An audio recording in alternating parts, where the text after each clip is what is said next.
शांत. स्वतःला कल्पनेमध्ये टॉर्चर करणं बंद कर यार.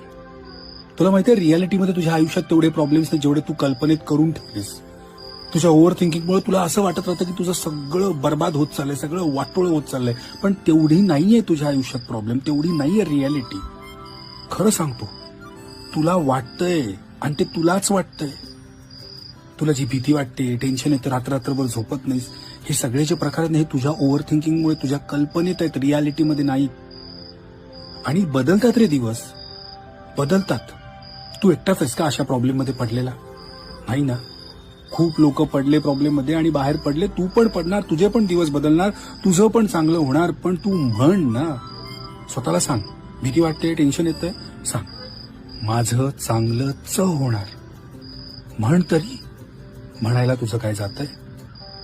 तुझं चांगलंच होणार, खरंच होणार.